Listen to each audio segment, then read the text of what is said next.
esta historia tuvo lugar en el reino de Azcapotzalco, que ya no era una región estrecha, si bien antes comprendía hasta los límites occidentales del lago y la falda de las montañas, en donde se ponía el sol y cerraba el inmenso y hermoso valle del Anáhuac. Para entonces, ya era un extenso imperio, engrandecido maravillosamente a expensas de los señoríos que, al norte y al sur, tuvieron por límites a otros señoríos y cacicazgos conquistados hábilmente por la política sagaz, astuta, socarrona y tortuosísimas del viejo Tezosomoc.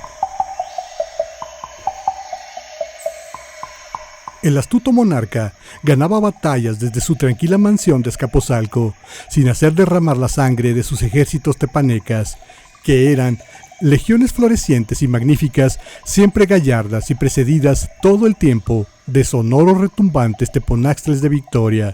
El soberano Tecutli de Azcapotzalco había ya sojuzgado todo el reino de los Coluas y su capital Texcoco. La ya imponente ciudad de artífices exquisitos y eminentes astrónomos y sabios conocedores de las hierbas que curan las enfermedades había sido tomada y arrojaron de ella su buen rey Iztlizóchitl, quien había sucedido a Techotlala, heredando infausta serie de acechanzas formidables y odios tremendos que amagaban siniestramente el llameante trono Colúa. La derrota que sufrió el rey de Azcapotzalco fue a la postre un triunfo. El pérfido anciano fingió rendirse ante su rival Iztlizóchitl y ambos convinieron en una paz duradera.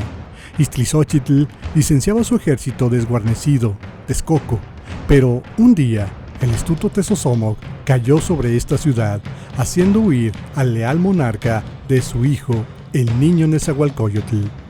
Entonces comenzó la persecución del Tecuhtli Colúa por todo el Anáhuac, pues Tezosomoc comprendía que mientras más viviera su jefe, tan amado y enaltecido por todos los pueblos orientales, no podría ser duradera la soberanía de su gloria triunfal.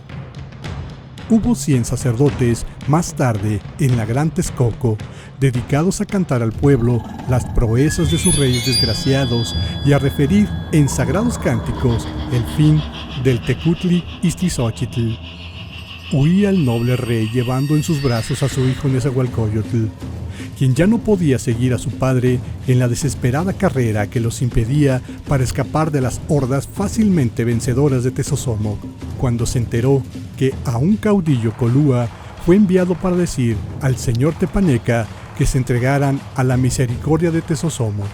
Entonces el rey hizo subir a su hijo a lo alto de un copudo capulín, ocultándolo bajo sus oscuras frondas, y ordenó a sus secretarios y fieles amigos que se retiraran para que fueran más útiles a la patria defendiendo la preciosa vida de su hijo, que pereciendo en un estéril combate defendiendo inútilmente a un viejo rey sin trono, enfermo, agobiado por miles de odios y miserias.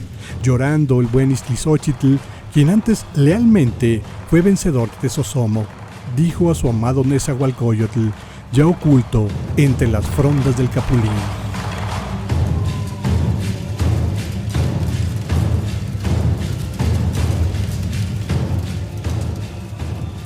amado hijo mío, nieto de mi augusto padre Tenochtitlan, el engrandecedor de Texcoco, las frases tiernas y santas que vertió en mí, yo las arrojo en la tuya, dejándote la misma herencia y las mismas profecías.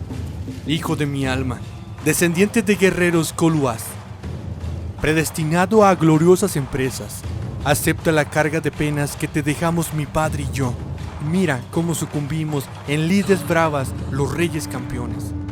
Acuérdate del rojo de la sangre, que también es el color del crepúsculo.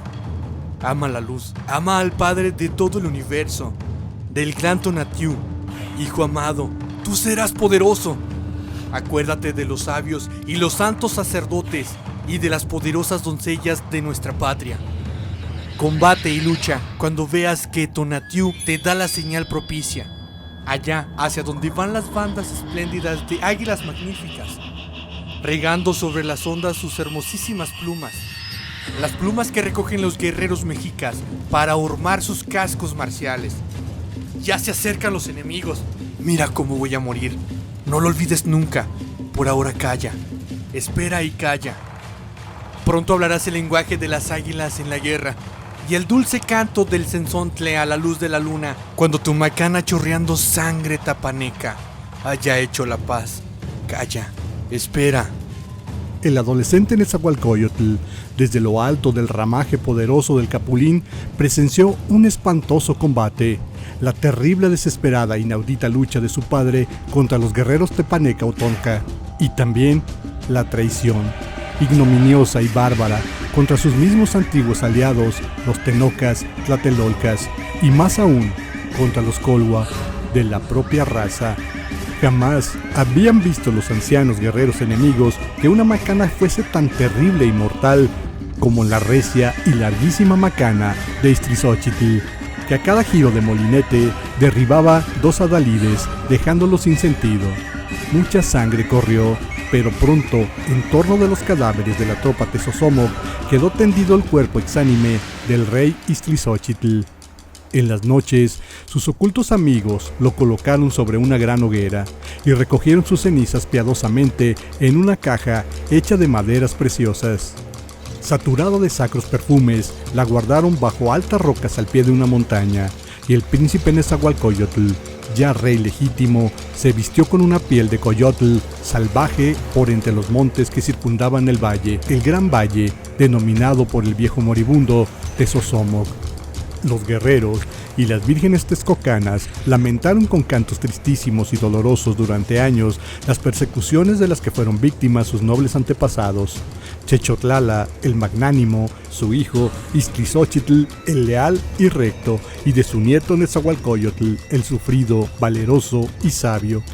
Esas melancólicas canciones referían en su lenguaje que Tezosomoc persiguió sangrientamente a Iztlizóchitl después de haberlo arrojado con perfidia de Texcoco, y lamentaban en dolorosas frases su muerte, no sin ensalzarla con épicos clamores, porque aquella muerte del rey de la ciudad del oriente fue aurora divina, ejemplar sacrificio heroico y deslumbrante apoteosis magnífica. Los días pasaron, y el rey vagabundo Nezahualcóyotl esperaba que hubiese en Tenochtitlan, conforme a las profecías, un joven tecutli guerrero valiente, afortunado y audaz, y que rompiera contra los próceres de Azcapotzalco, sacrificando sus mujeres, aquellas menguadas y hermosísimas jóvenes que prostituían con sus danzas y sus jícaras de jugo fermentado la juventud inquieta, turbulenta y trágica de Maxtla, el primogénito del astuto rey tepaneca. Pero por desgracia, en la naciente prosperidad magnífica Tenochtitlan Chimalpopoca, su rey era un joven mandria, presa constante de ensueños terroríficos, inactivo, incapaz de iniciativa alguna, sin éxito en las pobres campañas que emprendían sus ejércitos. Fueron casi derrotados en Tequisquiac, y más tarde fue un desastre su campaña contra Chalco. Tenochtitlan no tenía rey. Maxtla, a la muerte de su padre Tezosomoc, después de las fatigosísimas ceremonias, luego que se incineró el cuerpo del viejo político eternamente triunfador que había ensanchado los dominios de Azcapotzalco hasta hacerlo dueño de todo el valle, y más aún, hasta dominar los señoríos que se encontraban más allá de las cordilleras occidentales, se retiró sombríamente a su dominio de Coyoacán, en tanto que su hermano Teyatzin heredaba por sabio, valeroso y prudente la majestad del imperio de Azcapotzalco. Tayatzin era íntimo del pobre Chimalpopoca, y a él le confía su odio hacia su hermano Maxtla. Entonces convinieron matarlo. Invitándolo a un festín, Maxtla llegó con su corte y, hábil como su padre, antes de embriagarse sorprendió en los ojos del rey, su hermano, el crimen, y en el mismo patio en el que se encontraba lo asesinó, y ahí, en los mismos salones, se proclamó Augusto señor de Azcapotzalco, amenazando a los que se declaraban en contra suya. Todos lo aclamaron. El joven Nezahualcóyotl, por alguna gracia especial, se encontraba en Tenochtitlan, en ese mismo lugar. Entonces se dirigió a Chimalpopoca y le dijo al oído las siguientes palabras: Tecutli, protesta contra Maxtla. Es un infame. Escúpele. Chimalpopoca fue hacia el lúgubre joven, aún manchado en sangre y muy quedo, pronunció esta frase: ¿Quieres que te esculpa? ¿Verdad que no, señor? ¿Quién te manda eso? un lobezno, un joven prófugo. Llámalo. Pero Nezahualcóyotl había desaparecido. Chimalpopoca temblaba de terror. Entonces Maxtla exclamó: Guerreros mexica, su rey es un cobarde que vende sus dominios al vagabundo mendigo. Con razón hace muchos años que no hay sacrificios en el Teocalli de Huitzilopochtli. ¡Escojan un mejor guía! Nadie sabía por qué el ya tirano de Azcapotzalco y de la Náhuac, de tan sangrientos instintos después del cruel asesinato de Tayatzin, insultaba en el festín a Chimalpopoca delante de sus mismos súbditos.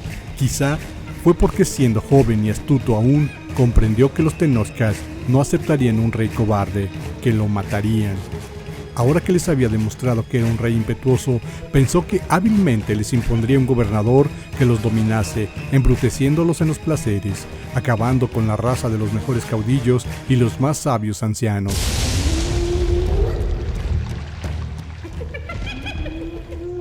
Deja, señor, amigo y pariente, que tus bellas mujeres disfruten las delicias de mis jardines, donde verán flores que tú no tienes en los tuyos. El débil rey Chimalpopoca no pudo oponerse a semejante orden y mandó a sus más hermosas mujeres a los parques floridos del joven tirano. Todos los guerreros ancianos, sacerdotes y sabios sintieron una indignación terrible al saber que las esposas de Tecutli Chimalpopoca y las mismas vírgenes de Calmecac habían sido tomadas por el orgulloso déspota de Azcapotzalco, el infame joven Maxtla, cuyos asesinatos enrojecían de sangre caliente todo la Náhuac. Insolente y tranquilo en su barca trono, paseaba las doncellas mexica por el canal que unía su gran ciudad con Tenochtitlan, provocando feroces cóleras, no tanto contra él, sino contra la pusilanimidad del pobre Chimalpopoca. Pero entonces, un día las mujeres regresaron al palacio Tenochca y le comunicaron las siguientes palabras: Maxtla ordena que te des la muerte antes de que acabe con tu reino. Entonces Chimalpopoca se puso a llorar y en un acto tristísimo llamó a su consejero Tecutláhuac, quien después de augurarle terribles fatalidades le abrió el pecho ferozmente, sacrificándolo a su dios Huitzilopochtli y acompañado de dos fieles esposas, Xihuatoma y Tezcatomillau. Sale del palacio en plena noche. Los guerreros ancianos, príncipes y sacerdotes, aullantes de rabia contra su rey, que tan cobardemente les abandonaba, fueron en su persecución, hostilizados por los Tecutli de Tlacopan y Cuitláhuac, a quienes la fuga del monarca comprometía también. La persecución fue tan terrible, el infeliz Chimalpopoca fue alcanzado al fin. Los guerreros lo cubrieron con una gran tilma, después lo emplumaron tras un baño tenebroso en el zompán del Cahuecac y luego, en las sombras, lentamente lo ahorcaron los sacerdotes y príncipes. Después, encendieron antorchas y gritaron al pueblo: «Nuestro Tecutli se ha matado».